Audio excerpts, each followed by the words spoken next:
8.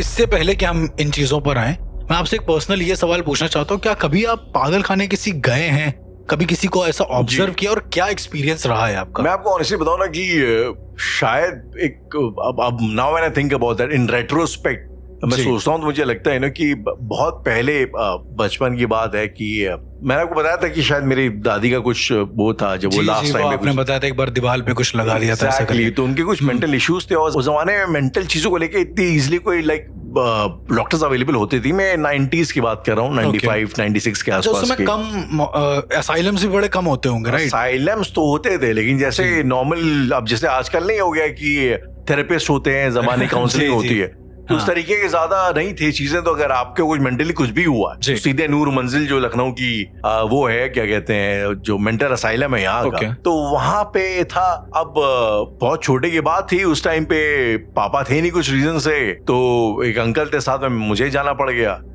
तो मैं गया वहां पे और मैंने वहां पे, अच्छा कुछ तो ऐसे पागल होते हैं शायद से, जो मेरी अंडरस्टैंडिंग थी, जो बड़े ही एग्रेसिव होते हैं। हाँ, तो उनका एक अलग सेक्शन रहता है। कुछ होते हैं जो बड़े नॉर्मल बिहेवियर वाले होते हैं, शांत किस्म के, हम लोग जैसे रहते हैं नॉर्मली। और आप यकीन नहीं मानेंगे यार, मैं जब गया नूर मंजिल में पहली बार, तो वहाँ पे सर्दियों का टाइम था, सुबह का धूप निकली थी अच्छी, काफी जो है इनमेट्स जो थे वो बाहर थे।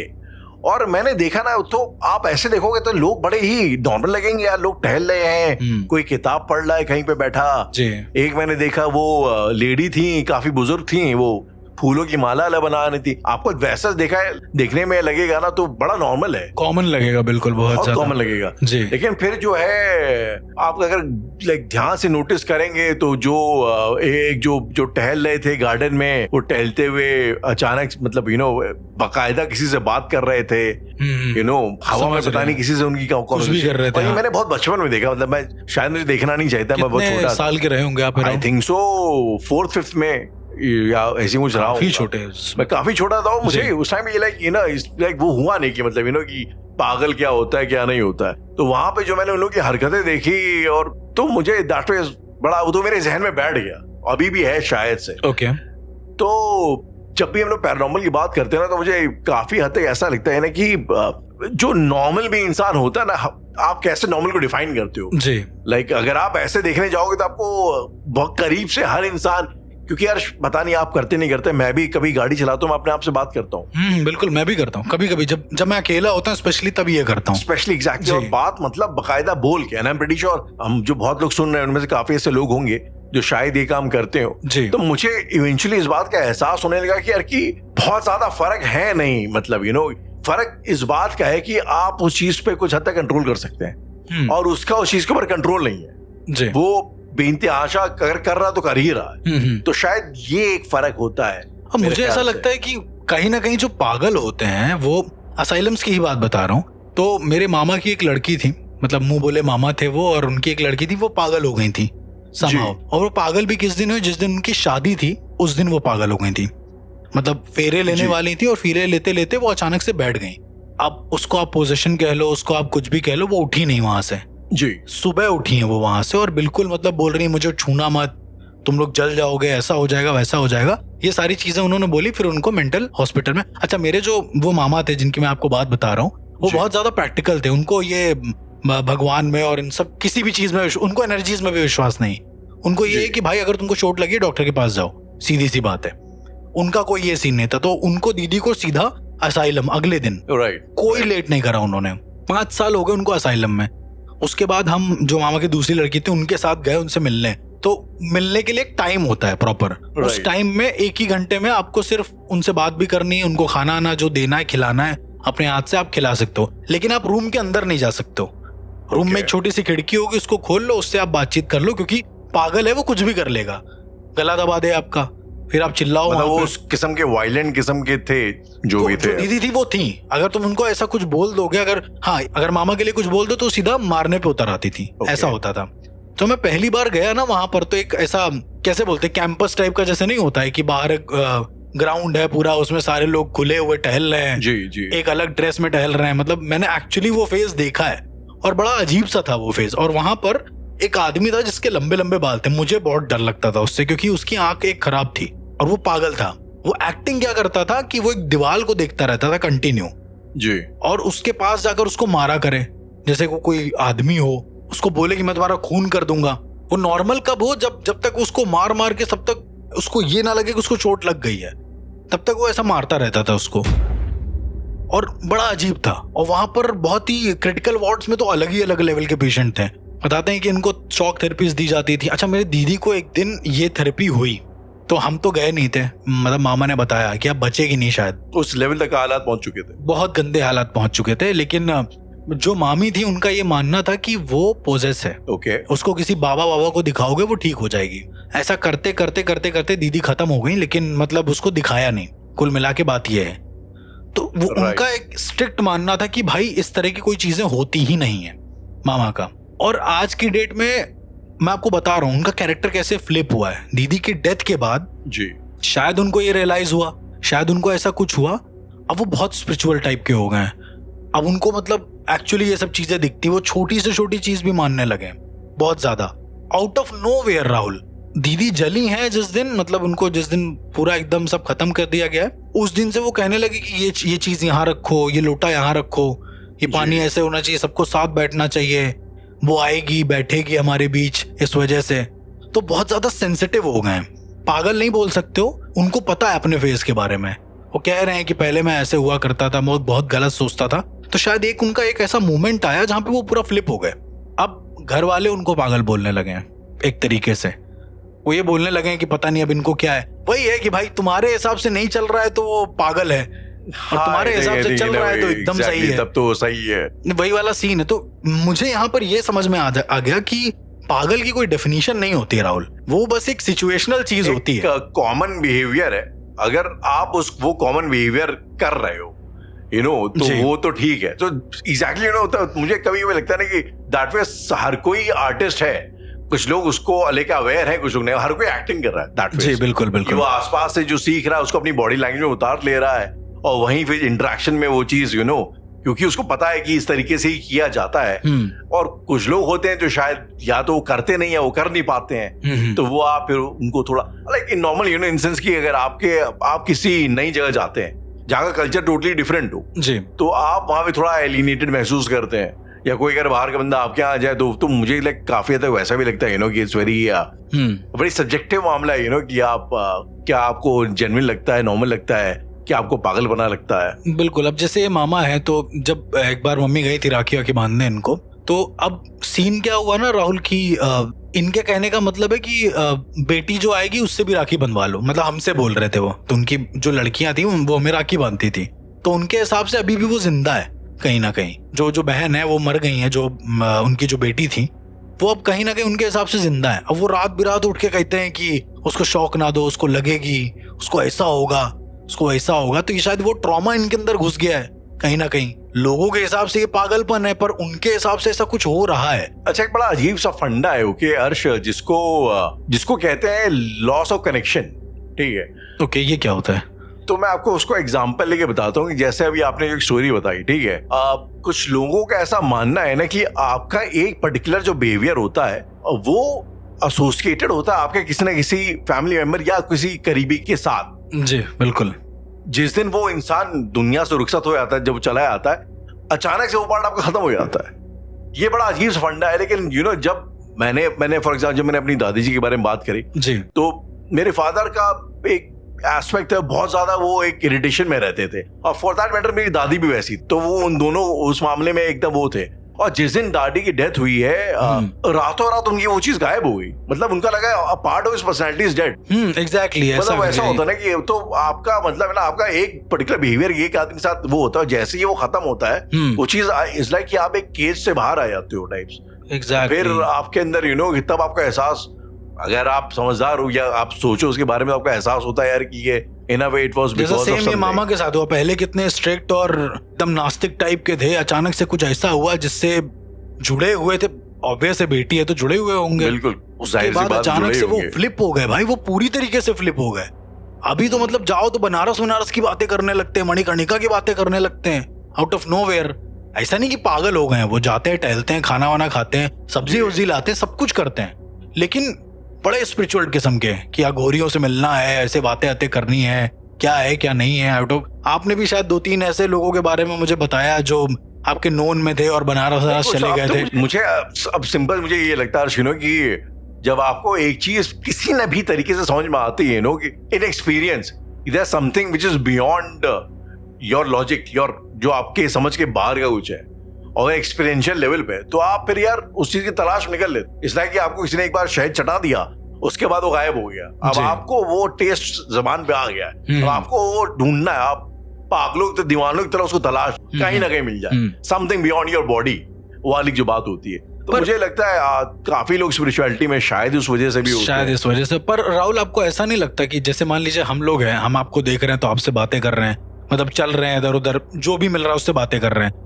पागलों का क्या है कि वो कहीं पे भी देख के कुछ भी बातें करने लगते हैं, राइट? आपको क्या लगता है कि क्या वो एक ऐसी दुनिया है जो इसके भी परे है, जहां पर वो लोग किसी और से बात कर रहे हैं, या फिर वो सिर्फ उनके लिए है, बाकी और किसी के लिए नहीं है? नहीं, पर जैसे मैंने आपको पहले बोला ना कि ये काम तो आप भी करते हो, ये काम मैं भी करता हूँ, मैं भी अपनी गाड़ी में रहता हूँ। कई बार मुझे लगता है कि हर कोई करता है, जब अकेले रहता है, कुछ गाड़ी चला रहा होता है, जाता अपने आप से बात करने जाता है। अब बात वही ना कि आप उस चीज में कितना घुस जाते हो। शायद जो मुझे ऐसा लगता है कि आप भी, मैं बचपन में जब छोटा था तो कहीं जाके गार्डन में लकड़ी लेके और पता नहीं तलवारबाजी इमेजिन कर रहा हूँ कि सामने हर कोई करता है जी। अब आप कुछ लोग हैं जो शायद उस इमेजिनेशन से बाहर ही नहीं आ पाते। मुझे ऐसा लगता है ना कि आपके हमारे दिमाग में एक चीज होती है, इसको कहते हैं क्रिटिकल थिंकिंग। किसी भी चीज को जो एक स्केप्टिक का होता है कि आप किस चीज को कहाँ पे मना करने की, रोकने की क्षमता रखें। तो आई थिंक शायद मतलब किस एक्सटेंट तक करने की आप वो रखते हैं, लिमिट रखते हैं। किस एक्सटेंट पे आपको समझ में आता है कि अब इट्स नॉट हेल्दी एनीमोर, ये ज्यादा हो रहा है भैया, ऐसा कर ज्यादा हो रहा है। तो ये आई थिंक इस माइंडसेट यही होता है जो शायद एक पागल या एक नॉर्मल को इन अ वे डिफरेंशिएट करता है। मैं आपको ना एक बंदे की बात बताता हूँ, साधक था। तो उसके जो गुरु थे बेसिकली वो आत्मलिंगों की पूजा करते थे उसके हिसाब से। और मैंने अपने गुरु से भी पूछा तो एक्चुअली में थे, उनके गुरु काफी नामी गुरु थे।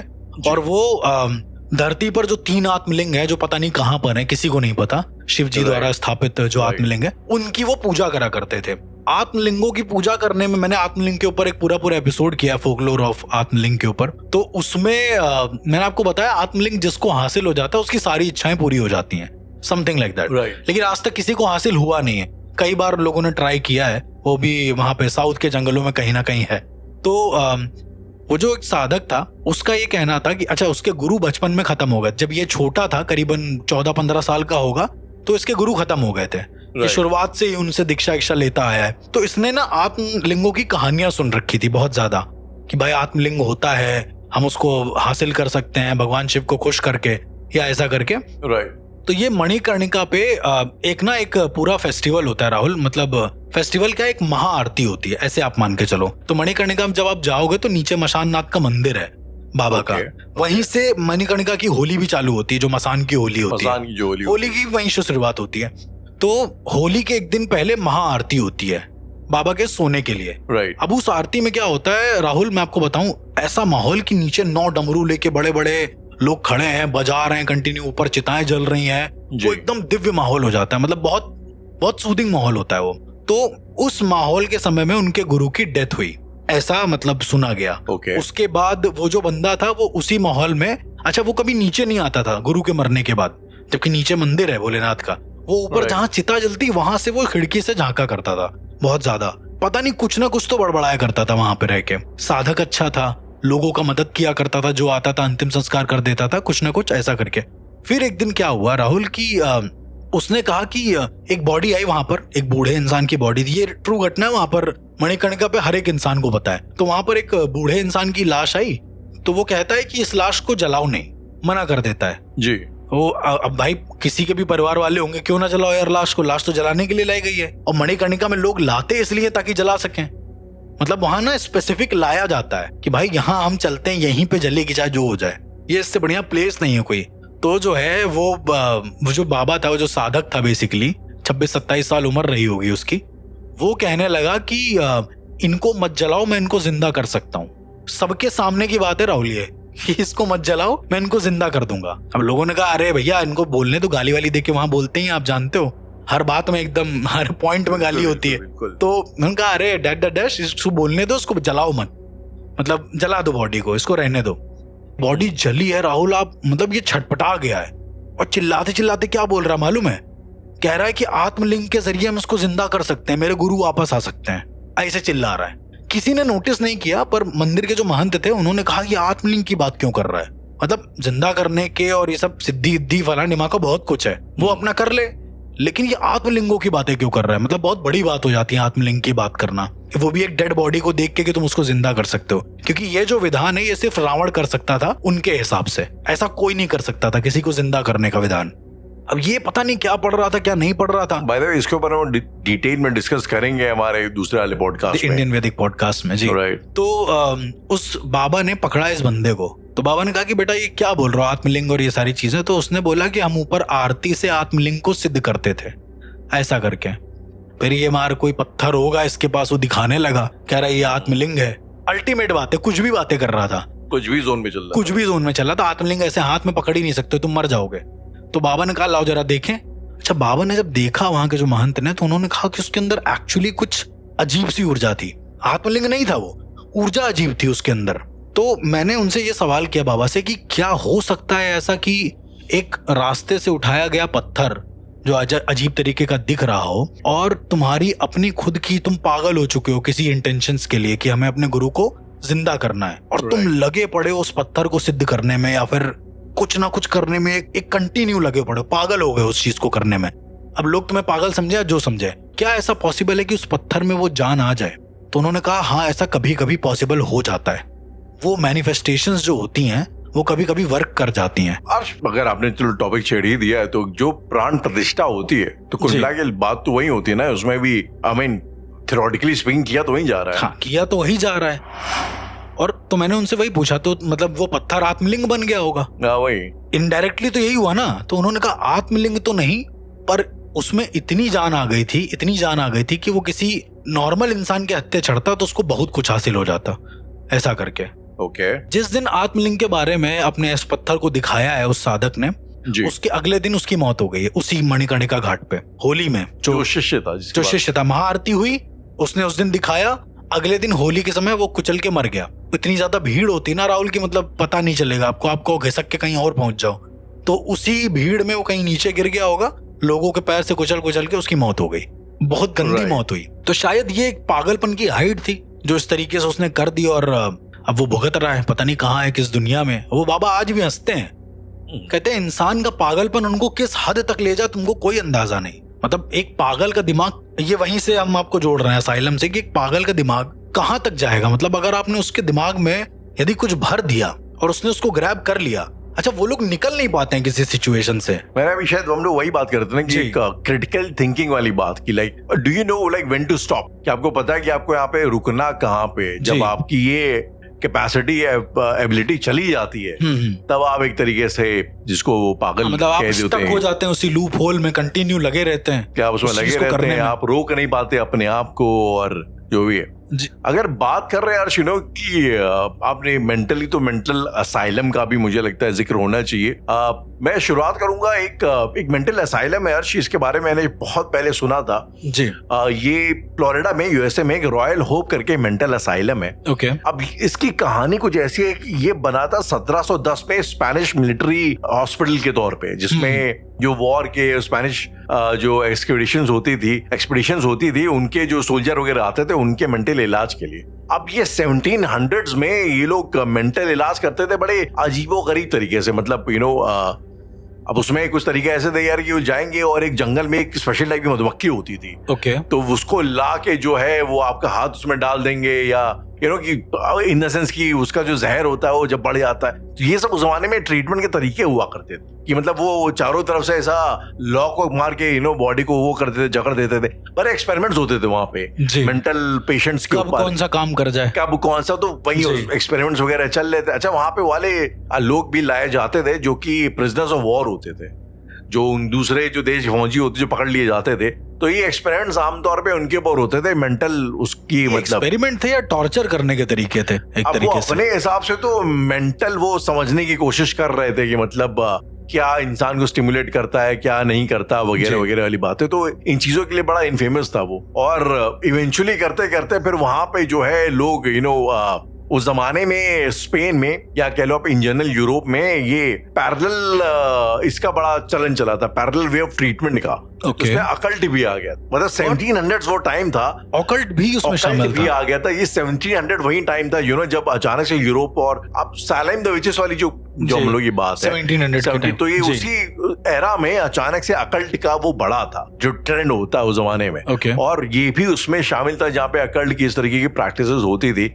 इवेंचुअली वहां पे पता लगा कि जब वहां पे कुछ खुदाई उदाई करेगी तो वहां पे बताया गया कि एक जो नेटिव अमेरिकन होते हैं, नेटिव अमेरिकन की कब्रगाह है वहां पे, तो काफी लोगों को वहां पे दफनाया गया था। और उनकी कहते हैं कि एनर्जी स्पिरिट्स भी जो है लोगों को वहां पे वो करती थी, हॉन्ट करती थी, उनको इन्फ्लुएंस करती थी गलत काम करने के लिए या कुछ भी इस तरीके के टॉर्चर वगैरह करने के लिए। तो अर्श लाइक कुल मिला के सवाल या कह लो डिस्कशन यहाँ पे ये है कि मुझे ऐसा लगता है कि जो काफी इस किस्म के मेंटल असाइलम्स होते हैं जहाँ पे चलो रेडिकल ट्रीटमेंट ना भी हो रहा हो तो काफी इन अ वे एक तरीके का ट्रॉमा बहुत ज्यादा होता है। And I am pretty sure इस तरीके का जो वाइब है, इस तरीके का जो माहौल है, वो पैरानॉर्मल एंटिटीज को कहीं ना कहीं आकर्षित तो जरूर करता होगा, राइट? हाँ, क्योंकि आप देखिए ना राहुल, कितनी बार हम लोगों ने बात करी है कि कोई भी आत्मा, कोई भी स्पिरिट किसी इंसान को पॉजेस कब करती है? जब वो अपनी सबसे वल्नरेबल स्टेट में होता है, जब उसका दिमाग काम नहीं करता है। हेरिडिटी फिल्म में भी जो पीटर कैरेक्टर था पेमॉन, उसको उस हद तक का डिप्रेस कर देता है, एंजाइटी का पैनिक अटैक्स दे दे के कि वो टूट जाता है अंदर से। ओके, मतलब तभी वो उसको पॉजेस भी करता है। बेसिकली एक चीज होती है, इसको कहते हैं आइडेंटिटी। आप अर्श है, मैं राहुल हूँ, हमारे अंदर इस चीज को लेके पूरा एक मेमोरी का पूरा एक स्ट्रक्चर है, कि मैं अर्श हूँ तो मैं इसलिए अर्श हूँ, मैं बचपन में यहाँ पढ़ा, मेरा ये था, मेरा वो था। और अगर इस स्ट्रक्चर को ब्रेक कर दिया जाए तो आप एक बेसिक कॉन्फिडेंस जो होता है ना, फॉल बैक, आपका फॉल बैक खत्म हो जाए। तो उसके बाद फिर आप फ्री फ्लोइंग हो। मतलब ये पैरानॉर्मल भी है, इनमें साइकोलॉजिकल भी है। ऐसे इंसान को मैनिपुलेट करना बहुत आसान होता है जिसका अंदर का ये सेंस ऑफ आइडेंटिटी खत्म हो जाती है या बहुत ज्यादा शैटर शेक कर जाती है। तो मुझे तो ऐसा लगता होगा राहुल, ये जो असाइलम्स वगैरह होते हैं, इसमें कितने लोग होते होंगे जिनकी इच्छाएं मर चुकी हैं अंदर से, मतलब या फिर जो बिल्कुल ही एकदम नष्ट वाली स्टेज में, जिनका दिमाग काम नहीं कर रहा है जो पूरी तरीके, तो इनके ऊपर तो मतलब एंटिटीज का आना ये बड़ी मुझे लगता है कि बड़ी कॉमन बात होती होगी। तो मुझे तो ऐसा लगता है कि जस्ट फ्रॉम ऑब्जर्वेशन की इस किस्म के लोग तो एंटिटीज के लिए एक तरीके के गेस्ट हाउस टाइप के होते होंगे, होटल के कमरे टाइप के, आए रुके चले गए, मीडियम होते होंगे एक तरीके से। क्योंकि देखिए राहुल, मैं जब गया हूँ वहां पर, मैंने जब ऑब्जर्व किया तो अब जैसे मैंने आपको एक रागिनी एमएमएस वाला जो किस्सा बताया था जी, वो जो लेडी थी वो फिर उसको मेंटल असाइलम में भेज दिया गया, तो उसमें ऐसा बताया गया है, राइट। ऐसे न जाने कितने केसेस हैं जहां पर, अब जैसे दीदी वाला ही केस था, मुझे 99% श्योर है दीदी के साथ जो हुआ था ना वो पैरानॉर्मल था 100%। उसको बिना कुछ सोचे समझे वहां भेज दिया गया और वो मर गई। आप समझ रहे हैं? मुझे ये कंफर्म, मुझे ऐसा लगता है कि मैं ये नहीं कह रहा हूं कि डॉक्टर को मत दिखाओ, सब दिखाओ, पर अगर डॉक्टर भी ऑब्जर्व ना कर पाए तो और भी तरीके ट्राई करो। कहने का मतलब ये है, यू डोंट नो कि किस तरीके से चीजें सही हो जाएं। हो सकता है कि उसकी एनर्जी केवल किसी मंदिर के अंदर जाने से सही हो जाए, ये भी पॉसिबल हो सकता है। डॉक्टर का तरीका आजमाओ, पर जब डॉक्टर हार मान जाए तब तो एटलीस्ट करो, एक बार कोशिश करने में कोई दिक्कत नहीं। क्योंकि मुझे ऐसा लगता है किसी की जान जाने से बेहतर है तुम एक होप ले लो, शायद उस होप से कुछ हो जाए, ये भी पॉसिबिलिटी है। अब ये बहुत एक डेंजरस लाइन है क्रॉस करने। Exactly, I mean I think हम लोग भी शायद पहले यही बोलेंगे यार कि पहले डॉक्टर के पास पैरानॉर्मल नहीं होती। हो सकता है अगर आपको कुछ मेंटल इश्यूज हो और कहीं बात कर लेने में कोई हर्ज नहीं है, अगर आपको ऐसा लगता है। मैं आपसे कह रहा हूं कि अगर कोई इंसान लेट सपोज 90% ठीक हो रहा है दवाओं से, तो 10% दुआ करने में क्या दिक्कत है? कोई दिक्कत नहीं है। फिर मुझे एक मुझे ऐसा भी लगता है कि एक मेरी फ्रेंड है, उनकी मदर उन्हें कैंसर हो गया था, बेसिकली ब्रेस्ट कैंसर, और उसके बाद स्टेज 2 में वो थी। उसके बाद एक टाइम के बाद उन्होंने कीमो करना छोड़ दिया। ओके। और but the whole point is कि वो जो लेडी है, जो मेरी दोस्त की मम्मी है, अगर आप उससे मिलेंगे, मतलब किसी को कोई होता ना जो पॉजिटिविटी का ज्वालामुखी होता है, तो उनका वो वाला सीन, वो इतनी ज्यादा बहुत ज्यादा पॉजिटिव उस एज में, इतनी ज्यादा एक्टिव है कि यार आप, मतलब मुझे 100% इस चीज में यकीन है कि आपका खुद का जो माइंडसेट होता है वो आपकी फिजियोलॉजी पे कहीं ना कहीं इम्पैक्ट करता है, बहुत इम्पैक्ट करता है, बहुत अगर आप पहले से ही ये मान के चल लो यार कि मैं तो खत्म, मैं बर्बाद, अब बीमारी हो गई, ये बेकी काम है, तो यार वो फिर आपकी शायद इन अ वे शायद आपकी बॉडी रेजिस्ट करना छोड़ देती है किसी भी बीमारी को। तो मुझे लगता है ना अब लोग इसको कहते हैं यार ऐसा थोड़ी होता है, but I don't think so. के साथ क्या हुआ फिर उसके बाद? ब्रेस्ट कैंसर हुआ था, उन्होंने काफी टाइम तक कीमोथेरेपी कराई, उसके बाद उन्होंने छोड़ दी करानी कि मैं अगर ठीक हूँ तो ऐसी होंगी। और उसके बाद उन्होंने बस खुद से ही पॉजिटिव थिंकिंग और ये सब करना शुरू कर दिया। ओके। वो कुछ किसी के पास शायद जाती भी थी बातचीत करने के लिए, कोई ग्रुप वगैरह था। अच्छा, उसके बाद वो टीचर थी तो बहुत ज्यादा उन्होंने स्टोरी टेलिंग लेक्चर्स वगैरह देने शुरू कर दिए। अच्छा, तो मतलब बेसिकली कुल मिला के 100% ठीक हो गई। और ठीक हो गई मतलब वो और ज्यादा एक्टिव है इस एज में भी, लाइक 60-70 की उनकी एज होगी। सो मुझे इस बात पे बिलीव क्या कह लो, मुझे पता है कि यार आपका जो आपका जो माइंडसेट है और बेसिकली लाइक आपका जो वाइब है यार, वो बहुत ज्यादा इम्पैक्ट करती है आपकी फिजिकलिटी के ऊपर, और वो उसके अंदर ये मादा है आपको सही आपको खराब करने का।